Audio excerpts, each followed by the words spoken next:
Now, I know that their finest, it actually is able to it's funny, it's Yeah, also terribly sad. I mean, yeah, and that's not an easy mix. I mean, it actually accomplishes something pretty special. yeah. Lona Scherfig, the great Danish director who directed this film, and with whom I've tried to work on several occasions and it's never worked out, she's done something quite clever, as you suggest, in treading that line between the two, because it is a tough gig. And it will, it like as all the cliches, it will make you laugh and it will make you cry and it will give you something to think about on the way home. What I admire about any film really, and any book or piece of music or whatever, I like the fact that whatever information it has to deliver or whatever ideas it wants to convey, it doesn't forget to entertain you. It's a great night out. And I've been on the road with this film for a while. I've been all over the shop, and we took it to the Toronto Film Festival where it got a standing ovation. And in London town, a similar thing happened. And we've been all over the place, and people really respond to the movie. And it's just got it's a kind of movie I like because it's got something of everything, as I say, and it's a sort of like a magazine. It's like a delicious magazine, and you get all kinds of stuff that you didn't quite expect. And then further along. Excuse me. Hello. Hello. Oh, certainly. No, I wrote it. What do you enjoy at the cinema? Because you're talking about, the different types of films. I mean, is there a particular type of genre? Do you like a good cry? What do you enjoy? I cry easily. I shouldn't admit that in public, but it's true. But what do I like? I mean, films I like. Amongst my favourite films are Mississippi Burning is one of my favourite films. Punch Drunk Love is a film I can watch every time it comes on TV.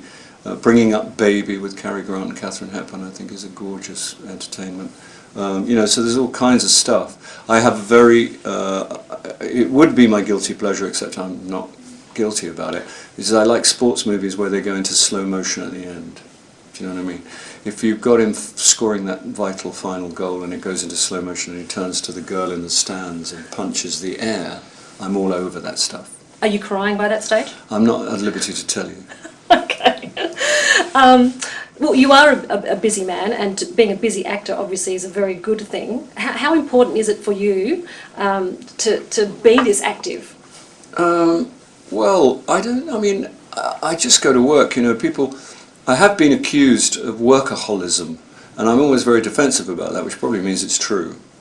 But my defence is that everybody else goes to work every day, and then they have 3 weeks off or a month off, and that's what people call a normal working year. And mine is, I actually get more time than that off, probably. I might get 2 months off. So, but anyway, the answer to your question is, yeah, I do keep busy. I present a moving target. I think that's part of it. But I'm also very fortunate that I get offered all this stuff, which is, kind of irresistible. I mean, this job is, there's a long queue for my job in terms of this film or several, lots of films that I've made. I get to play a variety of parts, and I work with all kinds of marvellous people. So, and I don't have any enthusiasm for retirement or anything. I don't think it's good for the head or the body. So I think I'll just keep moving. Oh, wonderful. That's great news. Well, look, I have to mention it, because if I don't mention it... No, mention it. You know what I'm going to say, exactly don't you? What you're going because to say. I have to, because No, I will that's literally all right. be lynched by my listeners It's if I don't. It's perfectly okay with me. Thank you so much for being so good about it. No, it's because not. I will tell you, my mother is nearly 80. She's watched 3 movies in their entirety in her whole life. Sound of Music, Grease, and Love Actually. Oh, well, then I'm proud.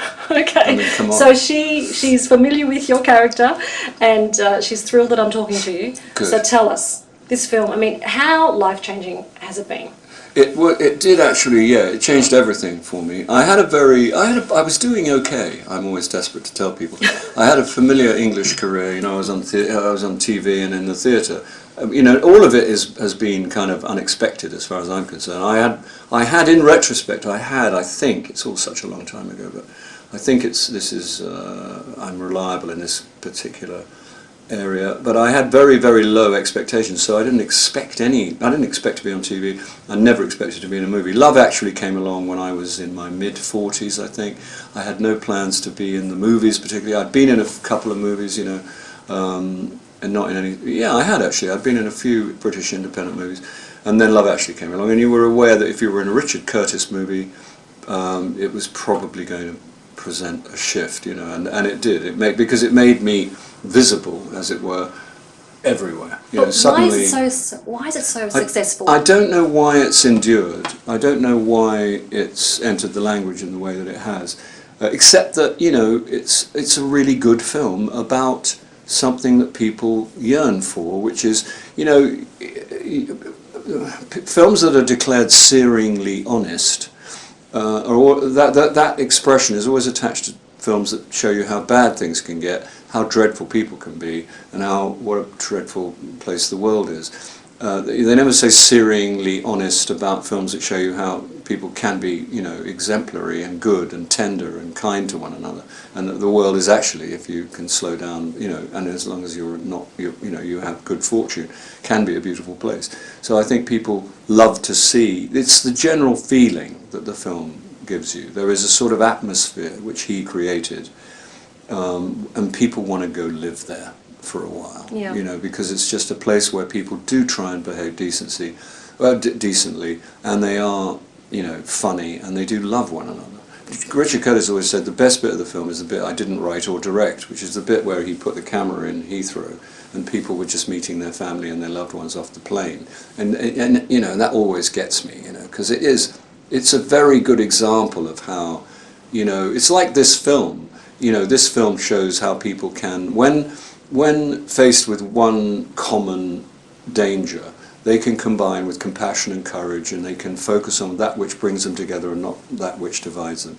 And the same thing with a simple thing like air travel. If you go to meet your child or your wife or your lover or whoever it may be, your father, your mother, at an airport, all bets are off. None of the usual divisions, or you know, it's just like, give me a hug. Yeah. It's just like, you know, you made it, you know. I'm always surprised that, you know, when people say, I'll see you at the other end, I'm like, yeah, well, maybe, you know. I've never, in the back of my mind when I get on a plane, I never assume that I'm going to make it. Oh, you're not a good flyer? No, I'm a perfectly good flyer, but I just think it's a bit of a stretch to take it for granted that this extraordinary thing is going to go up in the air and come down on the other side. Have faith in the engineering. Well, I know, I do, I try, but there's always that part of my head which thinks, well, maybe I'll get there.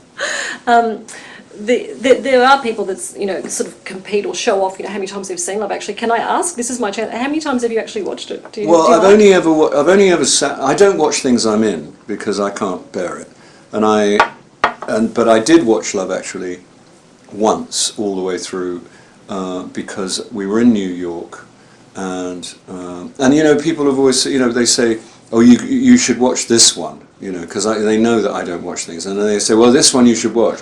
And I've tried that over the years, and they're wrong, you know, as far as I'm concerned. Yeah. It's not that they're wrong, they're in their terms, they're perfectly correct. It's just, for me, it's not a comfortable experience. But I did watch it at the New York premiere in a big cinema. And the thing about, you know, even if you're sort of phobic about the sight of yourself, if it's supposed to be funny and everyone laughs, it's indisputable.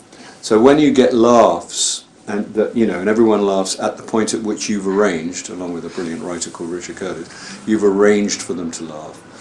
That's sort of that's categorically okay. You know what I mean? There's no, it doesn't matter. And I don't mind, you know, that I look awful, or you know, and all that. And it's not actually the way. The reason I don't want to watch is not because even when I was younger and less complicated to look at, it was still unpleasant for me. It's not the way I look or the way I sound particularly, although I'm not crazy about it, like anybody. It's the acting. It's because I can see all the little compromises, all the little bits of cowardice, all that thing I do, that default thing I do when I can't quite pull something off, and I think, oh God, I did that again, because I was under fire, and I thought, oh, you know, and I just resort to a default couple of things I always do. And then it occurred to me the other day that they might be things that people actually quite like. We like what you're doing. Well, thank you very much. Now, it's off on a tangent, but you love a good suit. You're sartorially splendid all the time. I went on the Google machine, and all I saw you in was magnificent suits. Do you ever sort of lounge in a tracksuit pant, or is it something that doesn't happen? Are you out of your mind? No, I don't own anything like tracksuit bottoms.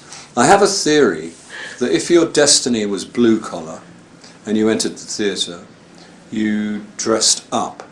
If your destiny was white collar, you dressed down. So if you were supposed to be a lawyer or a doctor and you strayed into the theatrical world, they would wear tracksuit bottoms and a rugby shirt, probably with the collar turned up, which makes it very difficult for me to stand anywhere near them.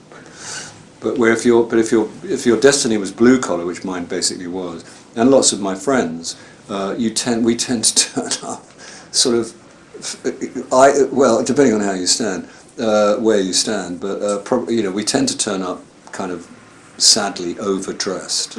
And I've basically been overdressed most of my life, certainly since I made any money. When I was on TV when I was a kid, or when I was a young man, I would play a suit job. You'd get a suit job, and the wardrobe designer would let you have the suit for a third of the price, sometimes half the price, and occasionally she'd put it in your bag and take it home. So and they would often be the only things I had. So I'd be living in a squat. I'd have no money or anything of that kind, and like most actors when they were young and starting out. But I'd have an Yves Saint Laurent suit. Amazing. Because I'd have done a suit job. And then it became, and when you put on a suit, it just makes you feel, it's kind of, it's basic insecurity. Basically, it's insecurity. You think you don't like the shape you are. It's why people buy clothes, is to because they think the clothes will be marginally better shape than they are. Well, I was going to say, John Malkovich has launched a couple of designer labels. Did you know that?